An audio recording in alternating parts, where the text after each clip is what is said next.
Bien sûr, il y a des choses à raconter, je dirais même qu'il y a beaucoup de choses à raconter sur Hitler et sur son entourage,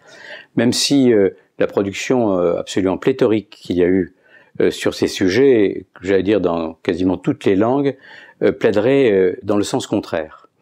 En effet, au fur et à mesure que l'on avance dans l'étude du nazisme, du Troisième Reich et de ses suppôts, on se rend compte qu'il y a une grande diversité de ceux qui ont contribué à la mise en place, au maintien et à la défense du nazisme en activité.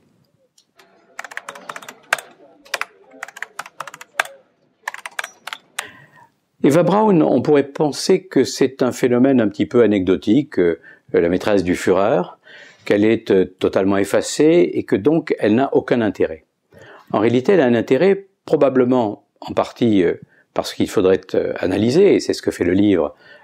cet effacement de Eva Braun, mais également parce qu'elle est révélatrice, bien sûr, de la conception que le nazisme a de la femme, mais aussi des rapports que entretiennent les différents complices de Hitler par son intermédiaire avec Hitler.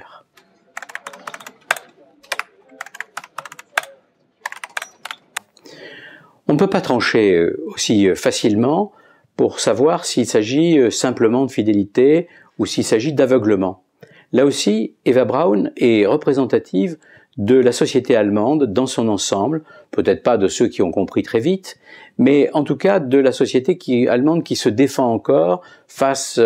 principalement à l'adversaire soviétique.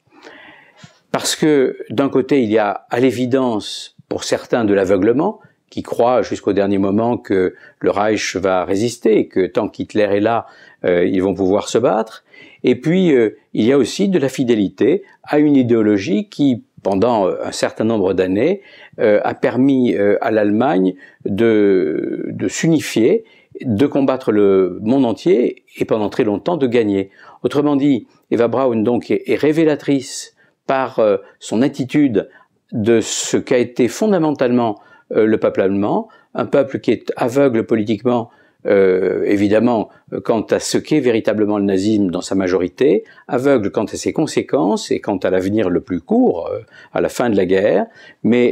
également fidélité, parce que c'est un des thèmes majeurs de la pensée hitlérienne et que sans cette fidélité, il est bien clair que, par exemple, une grande partie de la Wehrmacht et de l'état-major n'aurait pas marché avec le Führer jusqu'au bout.